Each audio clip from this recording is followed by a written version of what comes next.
Hello friends, स्वागत है आपके अपने यूट्यूब चैनल रुमानी स्टडी सेंटर में। मैं अरमान रुमानी आप लोगों के लिए क्लास 10th के फर्स्ट लेसन रियल नंबर वास्तविक संख्या से रिलेटेड बार बार पूछे जाने वाले क्वेश्चन का आंसर कराएंगे। तो फ्रेंड्स, इस वीडियो को शुरू से अंत तक ज़रूर देखें, यह आपके लिए बहुत ही ज़्यादा उपयोगी है। तो चलिए फ्रेंड्स शुरू करते हैं। क्वेश्चन नंबर फर्स्ट है, निम्नलिखित में से कौन अपरिमेय संख्या है? निम्नलिखित में से कौन अपरिमेय संख्या है? 4 ऑप्शन दिए, आप लोग जल्द से कमेंट बॉक्स में कमेंट कीजिए क्या आंसर होगा। निम्नलिखित में से कौन अपरिमेय संख्या है? तो देखिए फ्रेंड्स, अपरिमेय संख्या किसे कहते हैं? वैसा संख्या जो रूट के अंदर हो और जो किसी का पूर्ण वर्ग नहीं हो। वैसा संख्या जो रूट के अंदर हो, सिंपली जो रूट के अंदर होता है वह अपरिमेय होता है, बट वह किसी का पूर्ण वर्ग नहीं होना चाहिए।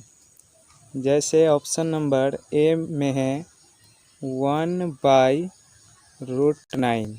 1/√9 इसमें क्या है कि 1/√9, रूट में 9 है, 9 किसी का पूर्ण वर्ग है, तो 9 किसी का पूर्ण वर्ग है, किसका है? 3 का। तो यह तो रूट से बाहर हो गया, इसलिए यह जो है अपरिमेय संख्या नहीं होगा, क्योंकि हम बोले हैं जो रूट के अंदर होगा वही अपरिमेय संख्या होता है। चलिए ऑप्शन नंबर बी देखते हैं। ऑप्शन नंबर बी में है √9/3। √9/3 तो √9, रूट के अंदर 9 है तो अपरिमेय संख्या होना चाहिए, लेकिन 9 जो है √9, यह √9 जो है इस रूट के अंदर 9 है और यह 9 किसका वर्गमूल है? तो 3 का है, इसलिए 3 बाहर हो गया और बटा में 3 हो गया, तो 3 से 3 कट जाएगा, कितना बचेगा? 1। और जबकि 1 क्या है? परिमेय संख्या है, तो ये भी नहीं होगा। चलिए अब देखते हैं option number C. Option number C में है 1/√5। 1/√5 तो देखिए 1 है तो 1, रूट के अंडर 5 है, तो 5 किसी का पूर्ण वर्ग है? 5 किसी का पूर्ण वर्ग है? नहीं है, क्योंकि 1 का स्क्वायर 1 होता है, 2 का स्क्वायर 4 होता है, 3 का स्क्वायर 9 होता है।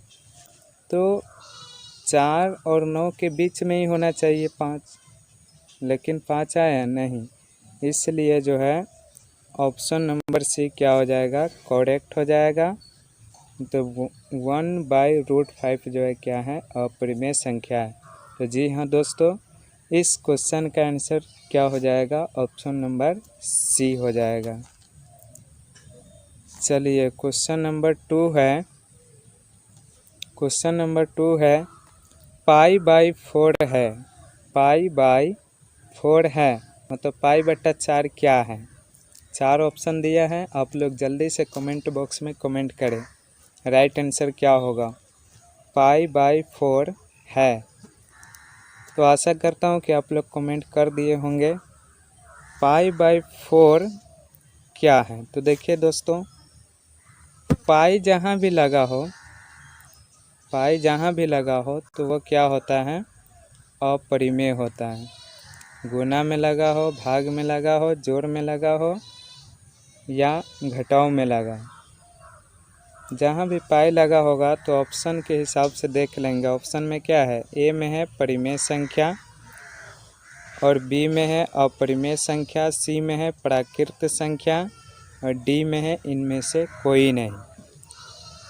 तो इसका राइट आंसर क्या हो जाएगा? तो मैंने बोला कि पाई जहाँ भी लगा होगा, या डिवाइड में हो या गुणा में हो या माइनस में या प्लस में हो, जहाँ भी पाई लगा होगा तो डायरेक्ट हमें किस में मार देना है, अपरिमेय संख्या में।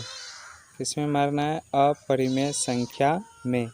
तो इसका राइट आंसर क्या हो जाएगा, अपरिमेय संख्या। क्वेश्चन नंबर 2 का राइट आंसर क्या हो जाएगा, अपरिमेय संख्या। चलिए आगे है क्वेश्चन नंबर 3। क्वेश्चन नंबर 3 में कहता है समांतर श्रेणी जिसे हम लोग एपी कहते हैं, समांतर श्रेणी जिसे हम लोग क्या कहते हैं, एपी दिया हुआ है 1/3, 5/3, 9/3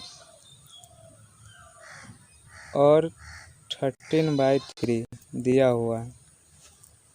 तो कह रहा है कि समांतर श्रेणी 1/3, 5/3, 9/3, 13/3 का सर्वांतर होगा।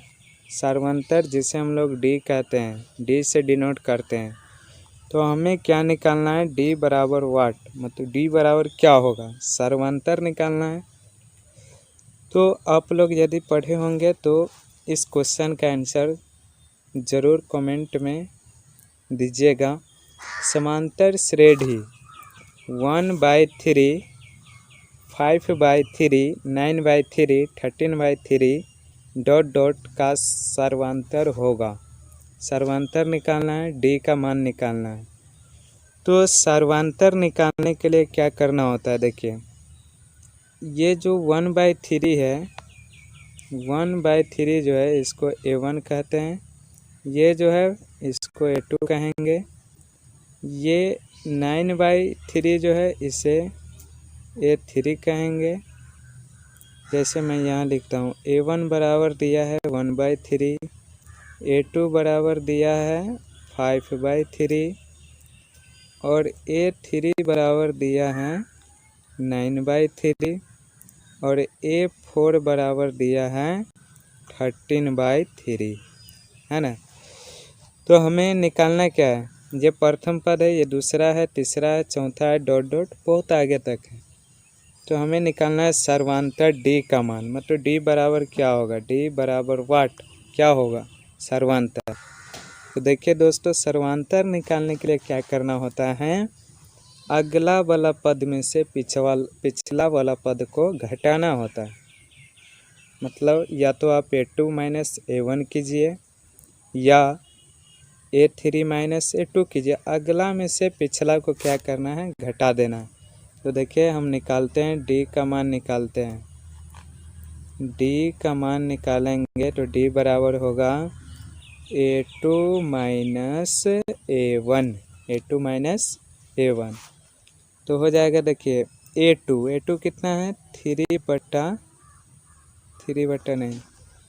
5 देखिए यहाँ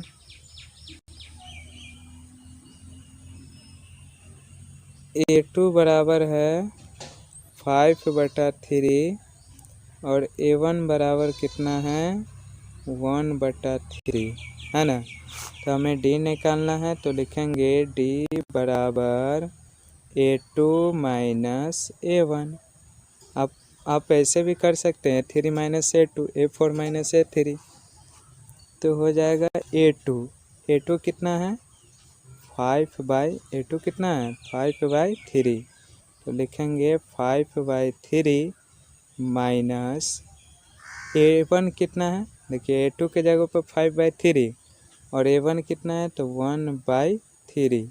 अब ये क्या हो गया, बट्टा पर का घटाव हो गया, बट्टा पर का घटाव हो गया। तो हम इसको घटाएंगे, देखिए घटाएंगे तो हो जाएगा 5/3 माइनस 1/3।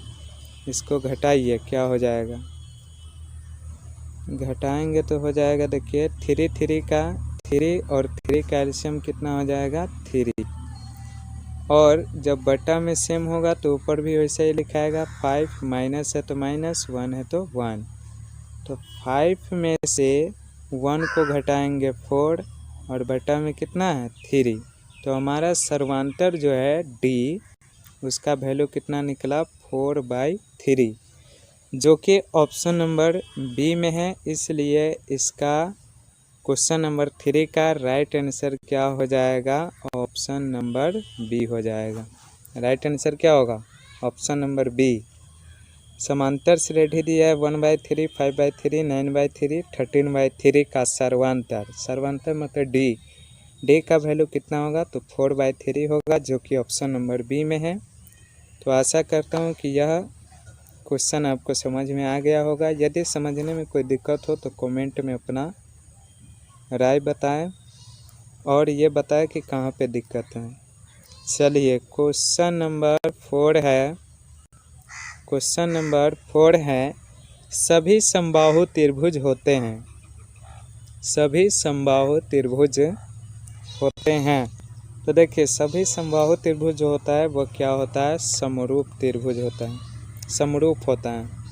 सभी समबाहु त्रिभुज क्या होता है? समरूप होता है। ठीक है, ये ज्यामिति का क्वेश्चन है जो कि एग्ज़ाम में बार बार पूछा गया, इसलिए मैंने आपको भी बता दिया कि सब इस तरह का यदि क्वेश्चन पूछे आने वाले एग्ज़ाम 2021 में तो आप लोग इसे बना दें। सभी समबाहु त्रिभुज होते हैं। तो क्या होते हैं सभी समबाहु त्रिभुज? समरूप होते हैं, ऑप्शन नंबर बी। चलिए क्वेश्चन नंबर 5 है। क्वेश्चन नंबर क्या है? 5 है। क्वेश्चन नंबर 5 क्या है? देखिए, यदि साइन थीटा बराबर 3/4, यदि साइन थीटा बराबर 3/4 तो कॉस थीटा बराबर ... यदि साइन थीटा बराबर कितना दिया है? 3/4, तो कॉस थीटा बराबर पूछ रहा है कि क्या होगा? खाली स्थान दिया है यहाँ पे, क्या होगा? वाट क्या होगा? तो चलिए देखिए, साइन थीटा हम लोग त्रिकोणमिति में पढ़े होंगे कि साइन थीटा बराबर क्या होता है। तो साइन थीटा बराबर होता है P/H। क्या होता है? P/H, जहाँ P क्या है? तो P लंब है, P क्या है? लंब है, और बटा H क्या है? तो H कर्ण है। H क्या है? कर्ण है। साइन थीटा बराबर क्या होता है? P/H। डेट मीन्स कि P को कहते हैं हम लोग क्या? लंब, और H को कहते हैं कर्ण। तो साइन थीटा बराबर क्या होगा? लंब बटा कर्ण। तो हम लोग पाइथागोरस थ्योरम पढ़े होंगे कि कर्ण का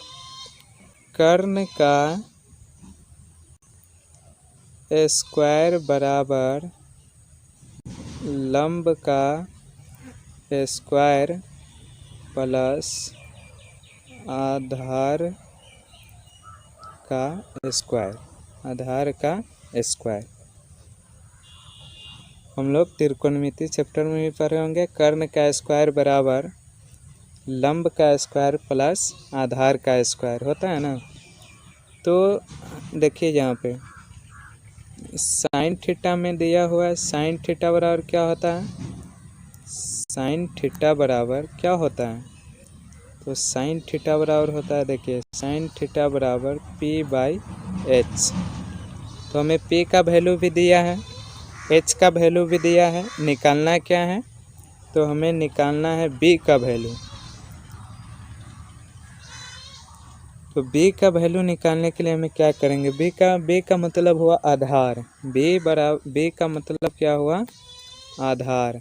B को ही आधार कहते हैं। ठीक है, तो हमें P का वैल्यू दिया है, देखिए साइन थीटा बराबर P/H, तो दिया है 3/4 दिया है ना। तो P का वैल्यू हो गया, P का वैल्यू कितना हुआ? 3, और H का वैल्यू कितना हुआ? 4। H का वैल्यू कितना हो गया? 4। तो P भी हमें मालूम है, H हमें मालूम है, आधार निकालना है। तो देखिए कैसे निकालेंगे आधार? तो यहाँ पे लिख लेंगे P बराबर कितना है? 3 है। H बराबर कितना है? 4 है ना। P बराबर 3, H बराबर 4 दिया हुआ है। तो हमें निकालना है B। तो लिखेंगे B बराबर रूट अंडर बी बराबर root under H square minus P square. क्या होता है? बी बराबर root under H square minus P square. तो बराबर रूट अंडर देखिए एच स्क्वायर, तो एच का मान कितना दिया है 4, तो 4 का स्क्वायर करेंगे कितना हो जाएगा 16 माइनस पी स्क्वायर, तो पी का मान कितना दिया है 3, तो 3 का स्क्वायर करेंगे कितना हो जाएगा 9, 3 का स्क्वायर कितना हो जाएगा 9 हो जाएगा। अब देखिए तो यहाँ पे अगर हम बना रहे हैं तो देखिए रूट अंडर 16 माइनस 9 है, तो रूट है तो रूट देंगे, 16 में से 9 घटाएंगे कितना हो जाएगा 7, 16 में से 9 घटाएंगे कितना होगा 7 होगा। तो चलिए b का मान कितना निकल कर आ गया, b का मान निकल गया रूट अंडर 7। याद रखना b का मान कितना निकला रूट अंडर 7। अब देखिए तो हमें cos थीटा निकालना है, एक बार हम लिख देते हैं p बराबर है 3, h बराबर है 4, b बराबर है आपका रूट अंडर 7 जो मैंने अभी निकाला। ठीक है, तो अब हमें cos थीटा का मान निकालना है। देखिए जब p मालूम हो, h मालूम हो, b मालूम हो तो हम हर चीज़ पता कर सकते हैं, साइन का हो, कॉस का हो, टेन का हो, कॉट का हो, सब पता हो जाएगा। ठीक है, तो देखिए cos थीटा निकालना है, तो cos थीटा बराबर होता है b by H. cos theta बराबर क्या होता है b बटा एच, आधार बटा कर्ण, आधार बटा कर्ण। क्या होता है cos थीटा बराबर, cos थीटा बराबर b बटा एच, मतलब b का मतलब होता है आधार और h का मतलब होता है कर्ण, तो cos थीटा बराबर क्या हुआ आधार बटा कर्ण।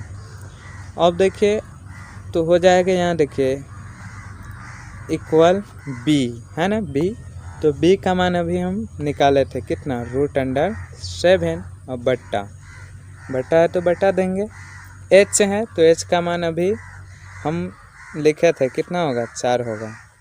तो देखिए cos थीटा का मान निकल कर कितना आया, cos थीटा का मान निकल कर आया, cos थीटा का मान रूट अंडर 7/4। तो हमें cos का ही मान निकालना था, तो cos का मान निकाले तो कितना आया रूट 7/4, जो कि ऑप्शन में अब देखना है कि कहाँ है ये रूट 7/4 कहाँ है, तो ऑप्शन नंबर सी में है, इसलिए ऑप्शन नंबर सी इसका राइट आंसर हो जाएगा। इस तरह से हम लोग को क्या करना है, बोर्ड में जो बनाने वाला हो उसको बनाकर तब टिक लगाएंगे, ये नहीं कि सीधा देखे और लगा दिए, तो ऐसे में क्या होता है गलत हो जाता है।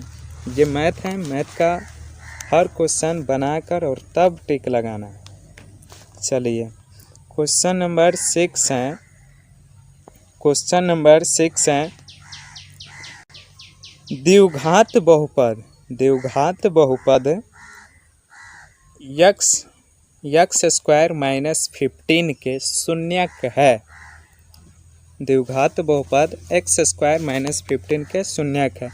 तो हम लोग क्लास 10th में द्विघात बहुपद पढ़े होंगे। द्विघात बहुपद देखिए, द्विघात बहुपद किसे कहते हैं, द्विघात बहुपद किसे कहते हैं, तो देखिए नाम से क्लियर है, द्विघात मतलब वैसा बहुपद जिसका अधिकतम घात कितना होना चाहिए 2, उसे द्विघात बहुपद कहते हैं। नाम से क्लियर, द्विव मीन्स क्या होता है 2, द्विव का अर्थ क्या होता है 2 होता है ना, तो नाम से क्लियर है कि द्विघात बहुपद मतलब जिसका अधिकतम घात मैक्सिमम पावर, जिसमें चरों का मैक्सिमम पावर कितना होना चाहिए 2, तो वैसे बहुपद को द्विघात बहुपद कहते हैं। ये बात समझ में आ गया। तो देखिए इसमें है क्या एक्स स्क्वायर, क्या है एक्स स्क्वायर माइनस 15 है ना, तो इसमें यह क्या है चर है, वेरिएबल है, और यह क्या है अचर है। तो हम क्या बोले कि चरों का मैक्सिमम पावर मतलब अधिकतम घात जब 2 हो तो उसे क्या कहते हैं, द्विघात बहुपद। तो इसमें चरों का मैक्सिमम पावर कितना है, 2 है, इसलिए यह क्या होगा, द्विघात बहुपद होगा। चलिए, कह रहा है शून्यक। शून्यक किसे कहते हैं मालूम है? शून्यक उसे कहते हैं कि वैसा मान जिसको इस बहुपद में रखने पर इसका वैल्यू 0 हो जाए। इसका वैल्यू क्या हो जाए, पूरा टोटल क्या निकले, 0। मतलब इसमें यह क्या है, चर है, एक्स स्क्वायर क्या है, चर है। तो इस एक्स के जगह पे कौन सा ऐसा वैल्यू रखे, न्यूमेरिकल वैल्यू, कि इस दोनों को हल करने के बाद क्या आ जाए, इक्वल में 0 आ जाए। तो जिस वैल्यू पर यह 0 हो जाएगा उसी को कहते हैं शून्यक। तो देखिए शून्यक कैसे निकालते हैं, तो पहले लिख लेंगे एक्स स्क्वायर माइनस 15, और हमें शून्यक निकालना है, इससे बराबर में क्या आना चाहिए, 0। तो बराबर में 0 लिख दिए हैं। अब देखिए यहाँ पे इसको सिंपली बना देंगे, सिंपली हो जाएगा। देखिए एक्स स्क्वायर, अब ये माइनस जो 15 है इसको अगर हम इक्वल से उस पार ले जाए, इधर लाए, माइनस 15 को इधर लाए, तो क्या हो जाएगा, माइनस है तो प्लस हो जाएगा। तो 0 है पहले से तो 0, और माइनस 15 आया तो प्लस 15 हो गया। तो देखिए अब हो जाएगा क्या, एक्स स्क्वायर बराबर 0 में 15 जोड़ेंगे तो कितना होगा, 15 होगा ना। 0 में जब 15 जोड़ेंगे कितना होगा, 15 होगा।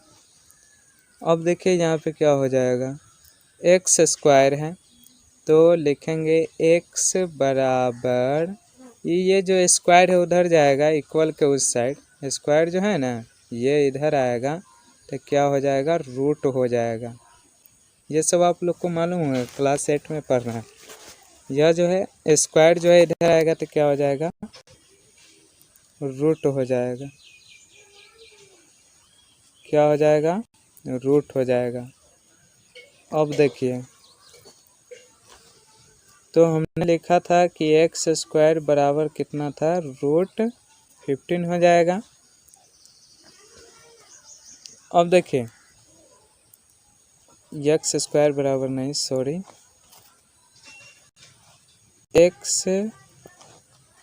एक्स बराबर क्या हो जाएगा, रूट अंडर 15। एक्स स्क्वायर बराबर 15 नहीं होगा क्योंकि स्क्वायर उधर चला गया था तो 15 होगा।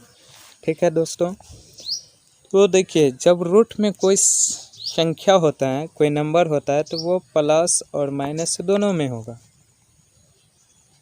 प्लस और माइनस दोनों में होता है। तो हम लिखेंगे, देखिए द्विघात बहुपद है तो इसका शून्य कितना होगा, 2 होगा। दीर्घात बहुपद का शून्य कितना होगा, 3 होगा। रैखिक बहुपद का शून्य कितना होगा, 1 होगा। तो ये तो द्विघात बहुपद है इसलिए इसका शून्य कितना होगा, 2 होगा।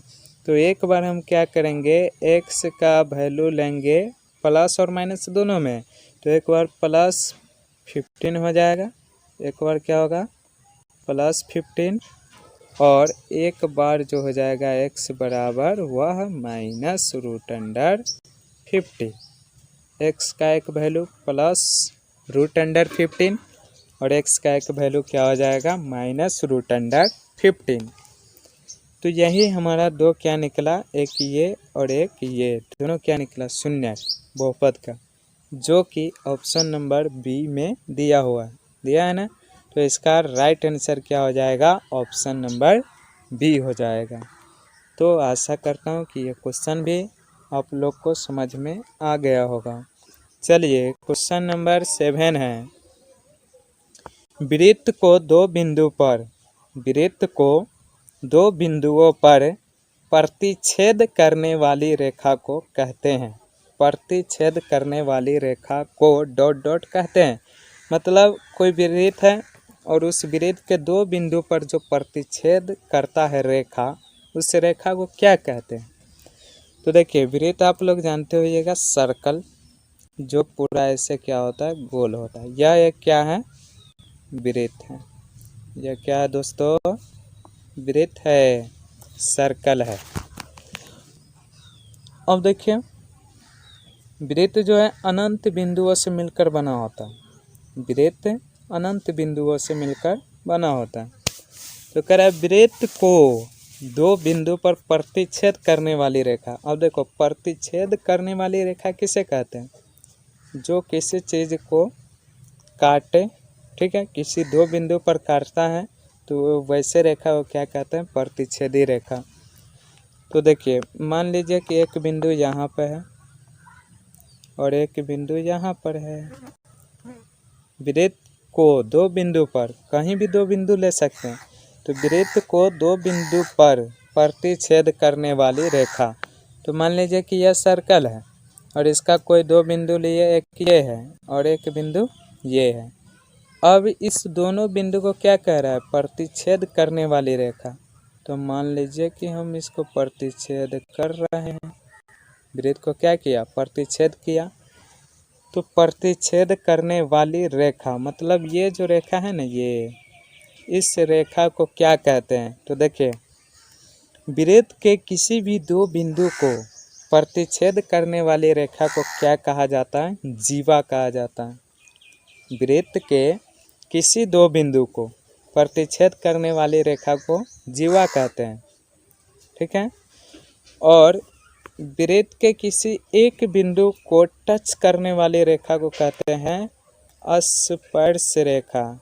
क्या कहते हैं दोस्तों? स्पर्श रेखा कहते हैं।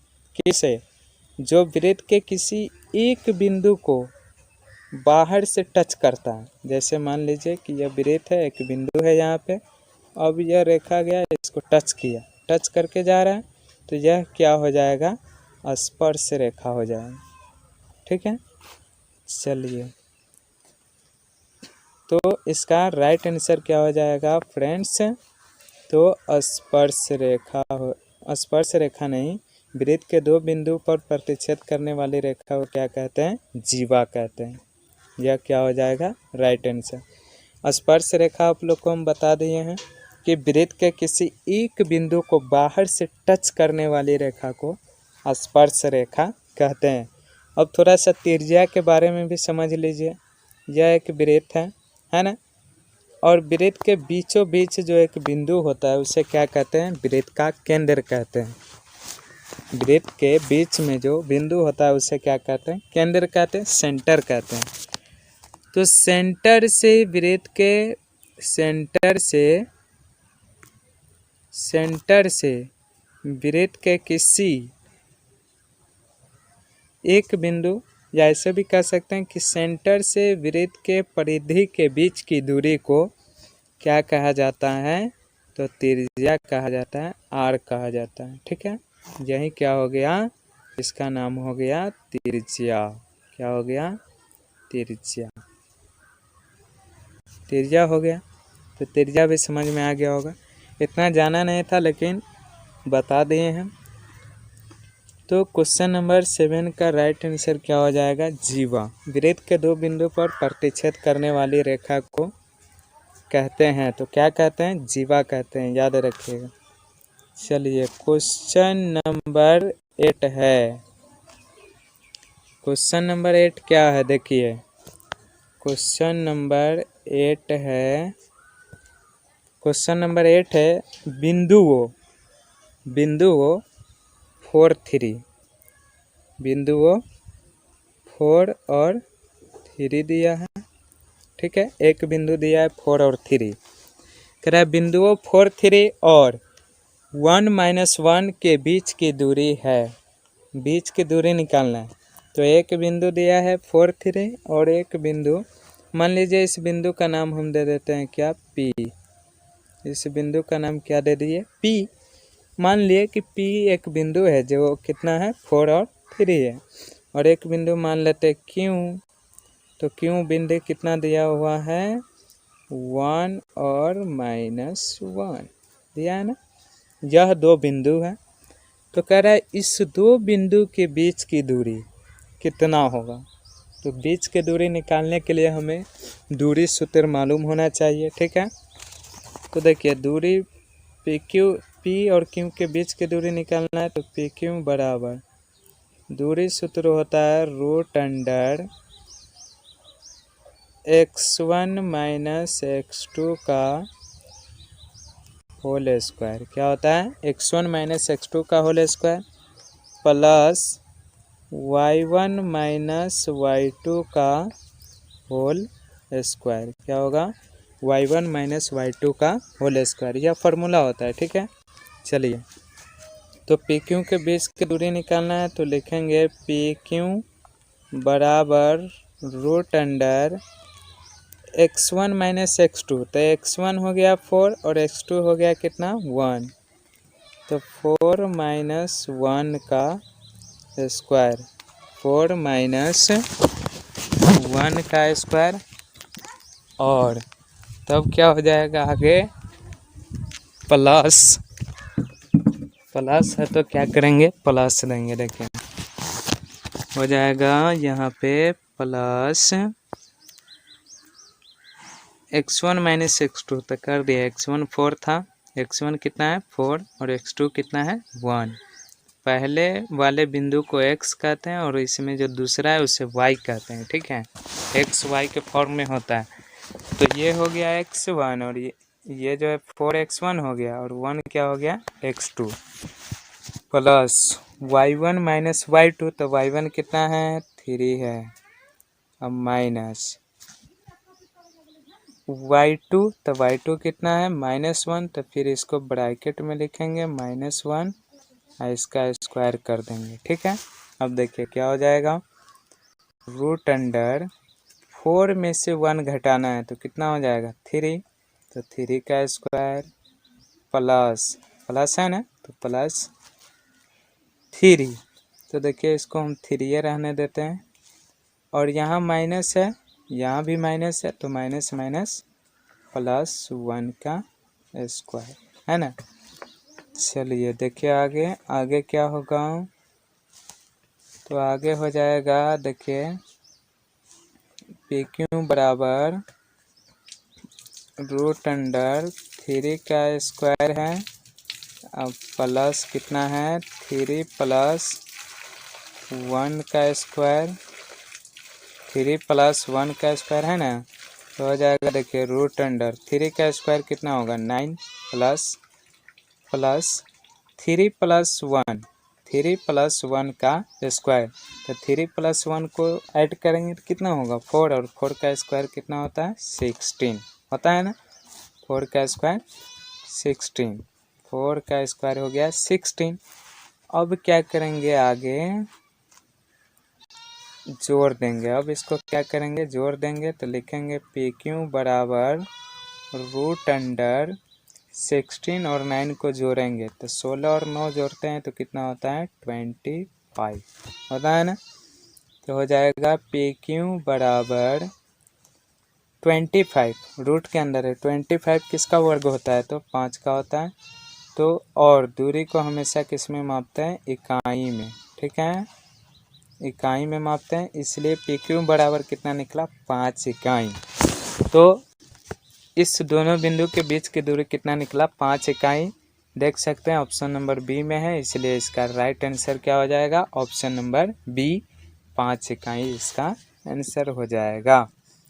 चलिए क्वेश्चन नंबर 9 है, क्वेश्चन नंबर 9 क्या है, निम्नलिखित में से कौन सी घटना की प्रायिकता नहीं हो सकती है, निम्नलिखित में से कौन सी घटना की प्रायिकता नहीं हो सकती है, निम्नलिखित में से कौन सी घटना की प्रायिकता नहीं हो सकती है। तो देखिए प्रायिकता का जो वैल्यू होता है वो हमेशा याद रखिएगा, प्रायिकता का वैल्यू 0 से लेकर 1 के बीच में होता है। प्रायिकता जो होता है ना पी का वैल्यू, पी का वैल्यू हमेशा 0 से 1 के बीच में ही होता है, बीच में होता है, याद रखिएगा। प्रायिकता का वैल्यू हमेशा 0 और 1 के बीच में होता है, नहीं तो माइनस में होता है, ना तो 0 से पहले क्या होगा तो माइनस में होगा, तो माइनस में प्रायिकता का वैल्यू कभी भी नहीं होता और 1 से आगे भी नहीं होगा, हमेशा 0 और 1 के बीच में ही होगा। या तो 0 भी हो सकता है, 0.1 भी हो सकता है, 0.9 भी हो सकता है, 1 भी हो सकता है, लेकिन 1.1 नहीं हो सकता क्योंकि 0 और 1 के बीच में होना चाहिए। तो प्रायिकता का वैल्यू हमेशा पी का वैल्यू 0 और 1 के बीच में होता है। चलिए तो देखिए 0 और 1 के बीच में होना चाहिए, तो हम ऑप्शन से पता करते हैं। देखिए यहाँ सबसे पहली बात है, क्वेश्चन है कि निम्नलिखित में से कौन सी घटना जो है घटना की प्रायिकता नहीं हो सकती है, कौन नहीं होगा उसको पता करना है। तो देखिए ऑप्शन नंबर ए में क्या है, 1/3 है। ऑप्शन नंबर ए में क्या है, ऑप्शन नंबर ए में है 1/3। क्या है, ऑप्शन नंबर ए में कितना है, 1/3 है। तो देखिए 1/3 अगर हम 3 से 1 में भाग देंगे तो उसका वैल्यू लगभग 0 पॉइंट कुछ आएगा, 0 पॉइंट कुछ न कुछ आएगा। तो यह जो है क्या होगा, प्रायिकता का वैल्यू हो सकता है, क्योंकि मैंने बोला 0 और 1 के बीच में होना चाहिए। तो 0 पॉइंट मान लीजिए 009 ही आएगा, तो 0 से क्या है, बड़ा है, मतलब 0 और 1 के बीच में, इसलिए ऑप्शन नंबर ए हो सकता है। बी में है, बी में क्या है, देखिए बी में है 0.6, तो इसको हम लिखेंगे अगर तो क्या हो जाएगा 6 और 1 डिजिट के बाद क्या है, पॉइंट है, तो इस पॉइंट को हटाने के लिए बटा में 10 होगा। अब देखिए ये कट जाएगा, 2 तिहाई 6 और 2 पंचे 10, तो आया कितना, 3/5। तो यहाँ भी हम 5 से यदि 3 में भाग करेंगे तो इसका भी वैल्यू 0.6 आएगा, लगभग 0.6 ही होगा। ठीक है, तो यह भी हो सकता है क्योंकि यह 0 से 1 के बीच में है। अब हम देखते हैं ऑप्शन नंबर डी को, पहले हम देख लेते हैं। तो ऑप्शन नंबर डी में कितना है, 20% है, 20% है। तो प्रतिशत को हम भिन्न में बदलेंगे, फ्रैक्शन में, तो हो जाएगा 20 और बट्टा, प्रतिशत के जगह पे बट्टा में 100 हो गया। अब इसे काट देंगे, 20 इकाई 20 और 20 पंचे 100, 1/5 हुआ, तो लगभग इसका वैल्यू होगा 0.2। तो ये भी प्रायिकता का वैल्यू हो सकता है, लेकिन हमसे पूछा है प्रायिकता नहीं हो सकती है, कौन सी घटना की, कोई भी घटना की प्रायिकता नहीं हो सकती है। तो हम बोले थे कि माइनस वाला नहीं होता, इसलिए ऑप्शन नंबर सी जो है इसका क्या हो जाएगा, करेक्ट आंसर हो जाएगा। ठीक है, -1.5 जो है वह किसी भी घटना की प्रायिकता नहीं हो सकता है, इसलिए नहीं हो सकता है क्योंकि वह माइनस में है। और यदि मान लीजिए माइनस में नहीं भी होता, फिर भी नहीं होता क्योंकि ये 1.5 है, 1 से ज़्यादा है, लेकिन प्रायिकता का वैल्यू हमेशा 0 और 1 के बीच में ही होता है। चलिए क्वेश्चन नंबर 10 देखते हैं। क्वेश्चन नंबर 10 में है, बिंदु 4, -7, बिंदु 4, -7 किस पाद में स्थित है, या ऐसे भी कह सकता है कि बिंदु 4, -7 किस चतुर्थांश में स्थित है। तो देखिए 4, -7, तो हमें याद ये रखना है कि देखिए यह जो है क्या है, मान लीजिए ये एक एक्स एक्सिस है, ये वाई एक्सिस है। ठीक है, तो यह जो है प्रथम चतुर्थांश होगा, प्रथम होगा, द्वितीय होगा, तृतीय होगा, और ये क्या होगा, चतुर्थ होगा। ये प्रथम चतुर्थांश या प्रथम पाद कह सकते हैं, इसे हम द्वितीय पाद कहते हैं, और इसे तृतीय पाद कहते हैं, और इसे क्या कहते हैं, चतुर्थ पाद।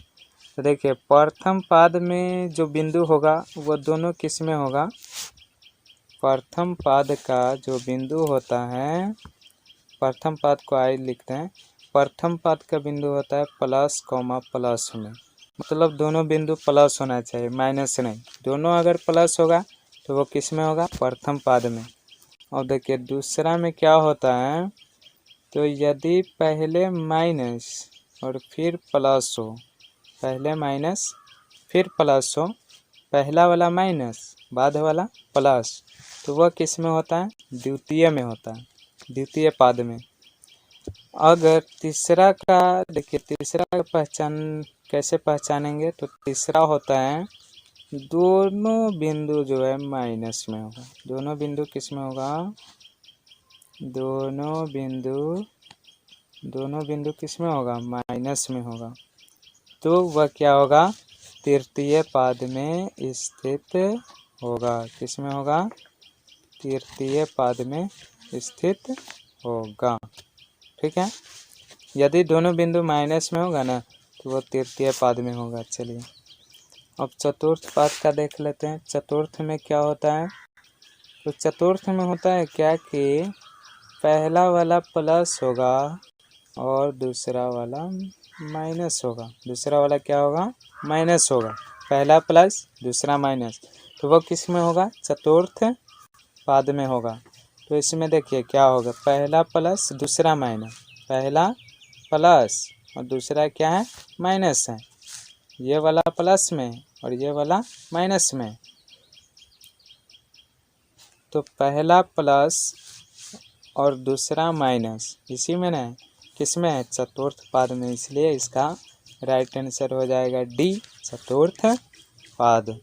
तो ये थे 10 क्वेश्चन जो क्लास 10 के एग्ज़ाम में बार बार पूछा गया था, बहुत बार रिपीट हुआ है, इसलिए मैंने सोचा कि आप लोगों को भी करवा दें, क्योंकि अभी लॉकडाउन है और इस लॉकडाउन में पढ़ाई होता नहीं है, तो आप लोग ऑनलाइन के माध्यम से पढ़ सकते हैं।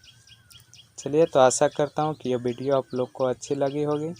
यदि अच्छा लगा है तो लाइक शेयर करिएगा और चैनल को सब्सक्राइब कीजिएगा और नोटिफिकेशन ऑन रखिएगा, ताकि मैं कोई भी वीडियो बनाऊं तो आप तक पहुंच पाए और आप उसको देखकर उसका लाभ उठा सकें।